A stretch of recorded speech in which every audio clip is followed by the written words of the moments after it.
Hi, welcome to the Modern Renaissance Show. My name is Ben Copeland. I'm the Modern Renaissance Man. Not to be confused with George Carlin. Some people think that. I really think of myself as suave and debonair like Sean Connery. Anyway, welcome to the show. This is a show about a lot of different things. Renaissance people and entrepreneur people. And we try to do the show with a bunch of different things that sort of represent what Renaissance people or entrepreneur people might do. One of the things I want to share with you, though, was a few things. Being Southern born, Southern bred, I sort of look at the nuances with the South. First thing I wonder is there a museum of the New North? If you went up to like New York City, could you go to the Museum of the New North? Or, we have a Museum of the New South. So I just sort of wonder about those things. The other thing is that a couple months ago, I actually discovered something about possums. We have a lot of possums in the South. You see possums, unfortunately, getting run over on the street. And I saw one in my backyard, and I went to chase it off, this possum. And here's this possum, and he turns to look at me, and he's glancing over his shoulder, and I realize this possum thinks it is running. And it's not running. This possum is like, I'm moving, I'm really running. And I'm like 1, 2, 3 steps, I'm beside it again, But here's this possum, I'm really hauling it. And he looks over and he sees me standing right beside him. He's like, oh, you must be real fast. And so what I learned then is that's why possums are getting run over, is that they think they're extremely fast. And when in reality, they're not very fast at all. I'm running, So when you see a possum, slow down, because they're not as fast as they think they are. Back on the Renaissance theme, one of the things I want to tell you why I consider myself to be a Renaissance man is, let's look at my desk here for a moment. We'll go over here. Mess with Dano a second, my director. I made the desk.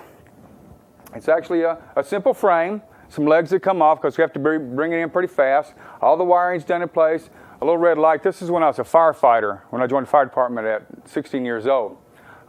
Computer actually works. I have a timer on it that I'm not even paying any attention to right now. We got a little switch here that's sort of convenient that I can cut that light on and off with. Skirt sewn in. It's not a real desk. Matches up with the banner there. So that's the type of things that I like to do. In addition to this week, let's say I've already done some accounting. I created ledger spreadsheets for a business. Tried to sell some used cars. Not too good at that, but I have to work on that one. Work on producing this show. And that's just some of the things that make up my week. Other things that I know of Renaissance people such as myself do is I build decks, I build computers, I do sewing, I put the patches on my little girl's Girl Scout vest. So I like to do a lot of different things, and that's what I see as what an entrepreneur does. Maybe you know an entrepreneur or a Renaissance person, and at the end of the show you can see the credits and send me an email, the name of this person. Maybe we can get them on the show, talk some. I'm always interested in finding out who are some Renaissance people in the area.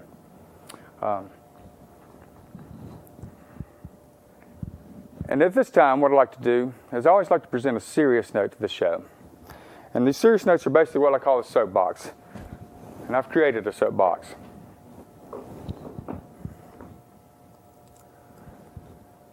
One of the hot topics today, excuse the pun in a way, is flag burning. There's a lot of people these days that are pushing to have a constitutional amendment preventing flag burning. When I think back over the history of most of the civilized countries, I start thinking about who are the countries that oppress their people. And I think of countries that are basically communist countries. the USSRs, the Chinas, the Koreas, Nazi Germany, fascist Italy during World War II. And what I think about when I think about those countries is one of the things that they did have in common, besides abusing a lot of their citizens, was that it was illegal to tarnish things like the flag of the country. And people would be put in jail. People would be put to death. So now when I hear somebody talking about a constitutional amendment to prevent flag burning, I want to ask them, do you fly your flag? I fly a flag at my house 365, 366 days a year. I'm proud to fly a flag. I've had flag poles in my yard that I put up myself to fly my flag because I'm a nationalist. I'm a Madisonian nationalist. I believe in a strong government and a government represented by the people. I also believe in freedom of speech. Freedom of speech means basically that I have to be tolerant of people who may want to burn that flag.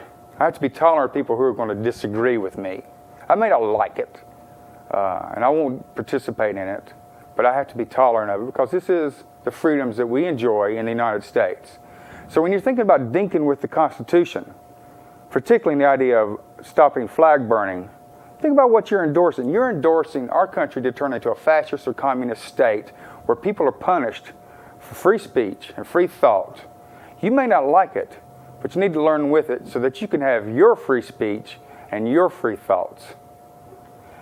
It only took us about 200 and something years to realize that the first part of the Constitution, we the people, applies to everybody. Think about it. And that's the way I feel. Now, we're going to cut to some music from SMcCloud and the SMcCloud Group.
back.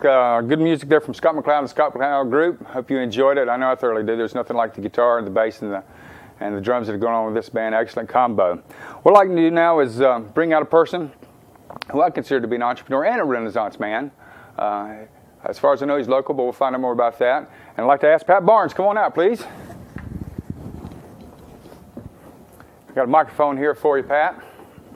Well, I can get you to have a seat, and we're going to get you positioned up here. Good to see you, sir. Good to see you. Well, Pat, let's start off with a little bit of bio stuff. Basically, you have a wife, Beth. You've been married for how many years? 9 years. 9 years, and you have 2 sons.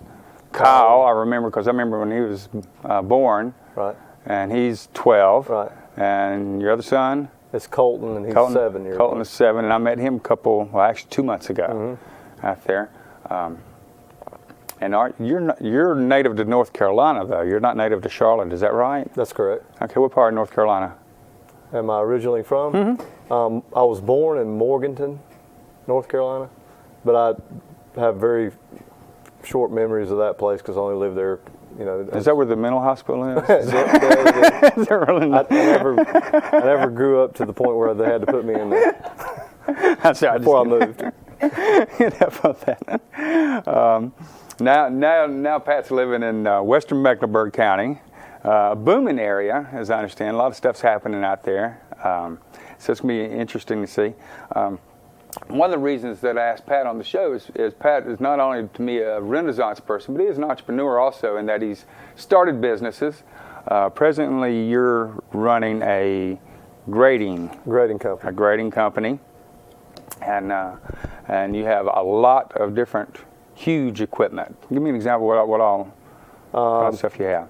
The most common piece we use in our application of grading of the land, which there's a lot of different applications. The type work that I have fallen into mostly requires a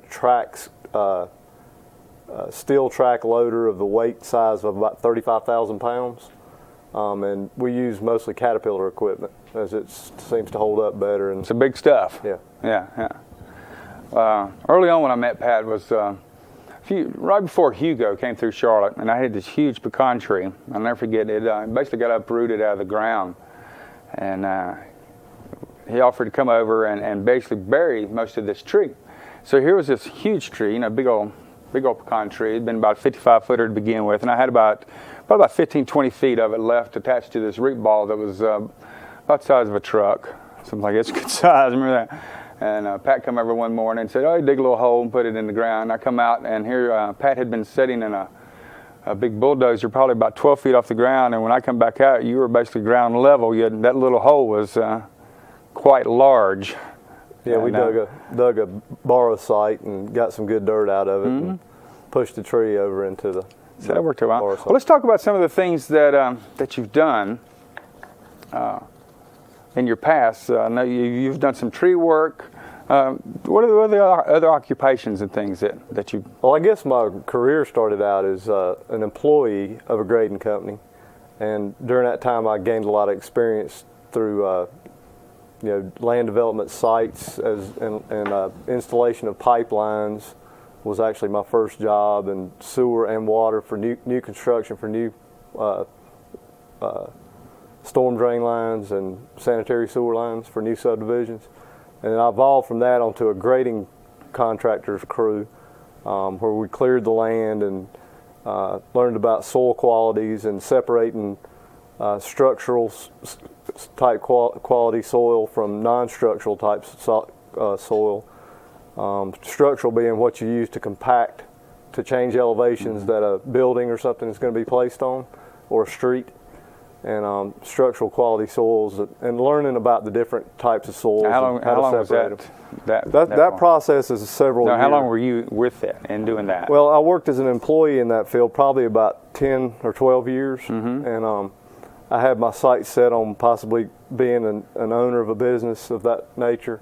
But the amount of funds you need to come up with to buy that type of equipment, it doesn't come from working as an employee. Yeah, you just don't go by Joe or Jane Doe's car lot and find you a 16-ton dozer, just pop off the yard there. And I mean, you could probably try that route, but the kind of equipment you could forward as working as an employee of a grading company would be not dependable and about to fall apart and needing a lot of work done to it before you could ever even make it work.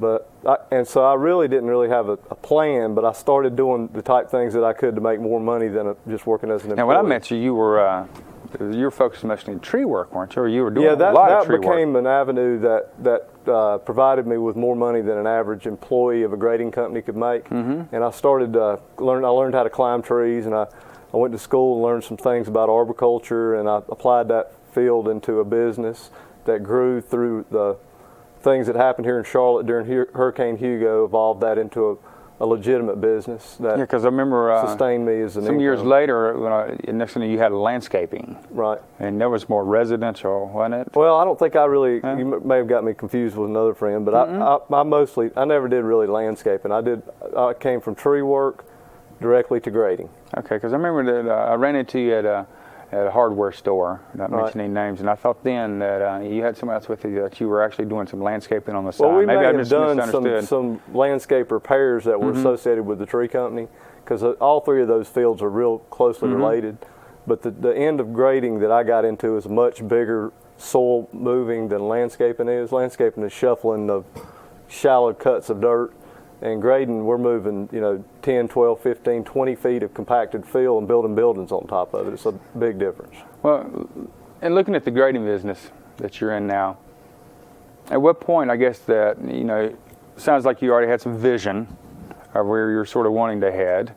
At what point did you say, okay, I make the leap of faith. I'm going to go to the bank and I'm going to borrow, $50,000 and buy some dozers and trucks and I don't think it never really was a plan like that. It was kind of more a dream than it was a plan. And it was kind of just taking smaller leaps of faith that ended up looking back and seeing where the smaller leaps were actually one big leap if you added them all together.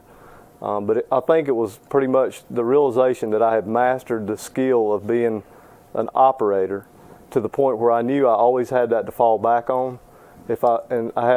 I had nothing to lose because I could always go back to that and make a decent living. I think that kind of realizing that on a deep level helped me to see that I really had nothing to lose unless I, didn't try. So how do you deal with the nothing to lose fears? You ever sit there and say, okay, how am I going to move forward with this? Or do I just jump? What do you? Well, there was some fear there for sure. And I guess it was just more of a, thoughtful period of my life where I gave plenty of thought to what to do and gained the faith to try to do it. That's all I can really put my finger on in it as far as the process went. What is I guess what other diverse things, so step aside from the business having, what other diverse activities do you like getting into?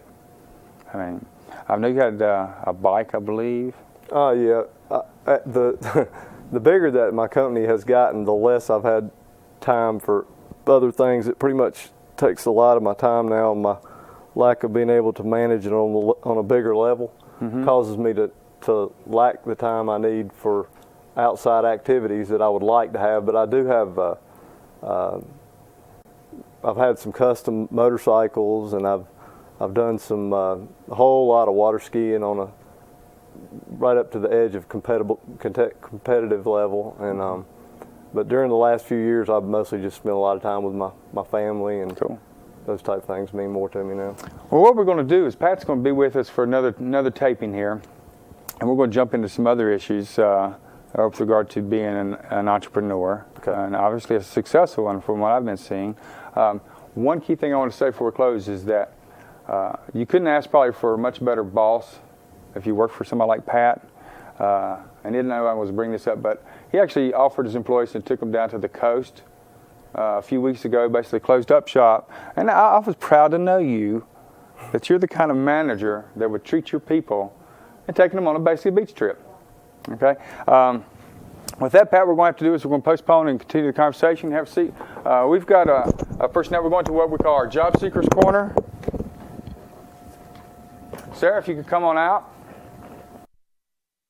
is a job seeker like myself. I'm presently employed, so is Sarah. Sarah's here to present her credentials and what she could offer an organization, what her experiences are. And with that, I'm going to let Sarah introduce herself and present herself, and then a way to contact her at the end. And with that, Sarah, I'll leave it for you. Hi, I'm Sarah Hornby Anderson. I'm basically a well-networked, highly effective, trilingual business development and technical marketing professional with extensive international experience for providing innovative business solutions for processing and manufacturing industries.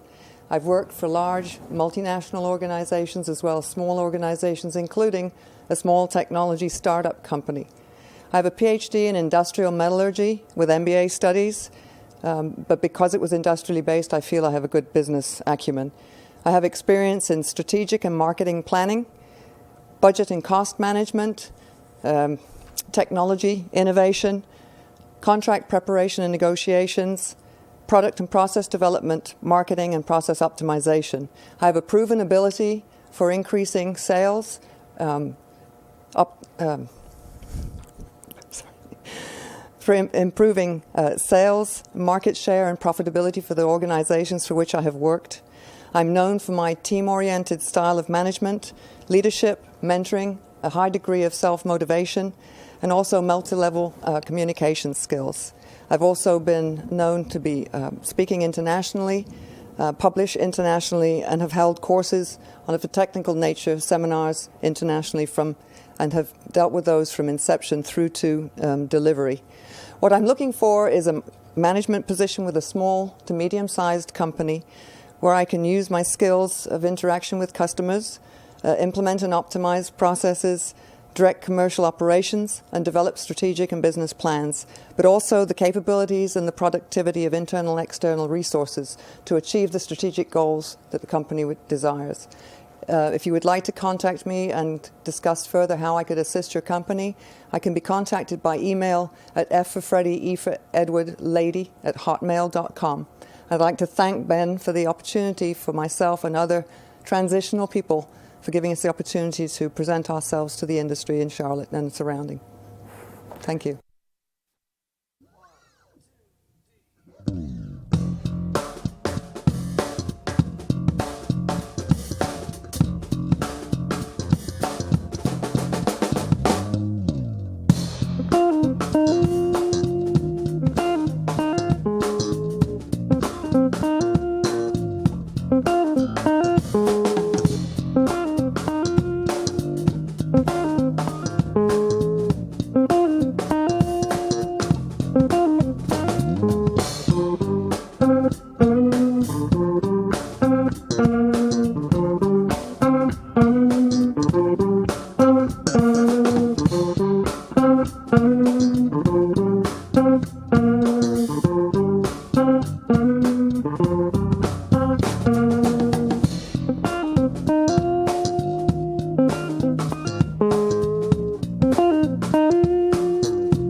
Thanks, sir. You didn't have to sell that, but I appreciate that. And with that, that's about the end of the show. What I'd like to do in closing up here, like I said, thanks particularly for Sarah. Thanks for Pat, who hopefully we'll have another episode with Pat here to discuss some more of the entrepreneurial experience that he's involved in. Another thing I'd like to do is I want to thank the crew, particularly the camera people. Dano is the man. I want to thank my wife Jennifer running the green room, and I want to thank Kate, my daughter, who's helped me actually move some stuff in and out of the studios here. You can reach me at the email that'll be listed in the credits, themodernrenaissanceman@together.net. Just put underscores in between themodernrenaissanceman@together.net. If you're a Renaissance person and know a Renaissance person, please send me their name. Maybe we can get them on the show. Likewise, if you're a job seeker and you'd like to have a few seconds, 30, 40 seconds, to do your elevator spiel and maybe present yourself and your credentials, will it help you get a job? I don't know, but for me, taking action sometimes is better than sitting around on my duff. Once again, I'm the Modern Renaissance Man, and tune in with us the first and third Fridays of each month at 8:30 p.m. Thank you, and have a great day.